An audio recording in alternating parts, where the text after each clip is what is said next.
అతి త్వరలో జీ తెలుగు ప్రేక్షకుల ముందుకు రానున్న సరికొత్త సీరియల్ లక్ష్మి రావే మా ఇంటికి. ఇక త్వరలో రానున్న ఈ సీరియల్లో మెయిన్ లీడ్స్ గా ఎవరు నటిస్తున్నారో తెలుసుకుందాం. ఈ సీరియల్లో మెయిన్ లీడ్ గా హీరోగా మధుసూదన్ క్యారెక్టర్ లో యాక్ట్ చేస్తున్నారు హర్ష్ నాగపాల్.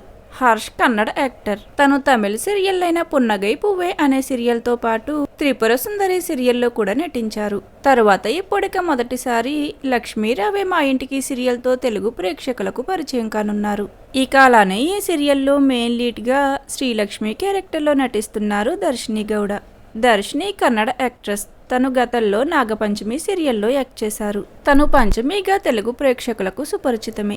అలానే ఈ సీరియల్లో నెగటివ్ రోల్లో నటిస్తున్నారు ఐశ్వర్య. ఐశ్వర్య గతంలో మేఘ సందేశం సీరియల్లో నక్షత్రగా నెగటివ్ రోల్లో యాక్ట్ చేశారు. తరువాత ఇప్పుడిక మరొకసారి ఈ సీరియల్లో త్రిష క్యారెక్టర్లో నెగటివ్ రోల్లో ప్రేక్షకుల ముందుకు రానున్నారు. ఇక త్వరలో రాబోతున్న ఈ సీరియల్ జీ బంగ్లా సీరియల్ అయిన పరిణీత అనే సీరియల్ కు రీమేక్ గా రాబోతుంది. మరి లక్ష్మీ రావే మా ఇంటికి సీరియల్లో మెయిన్ లీడ్స్ గా ఈ యాక్టర్స్ మీకెలా అనిపించారు? అలానే ఈ సీరియల్ ఏ టైమింగ్స్ లో వస్తే బాగుంటుందని మీరు అనుకుంటున్నారు?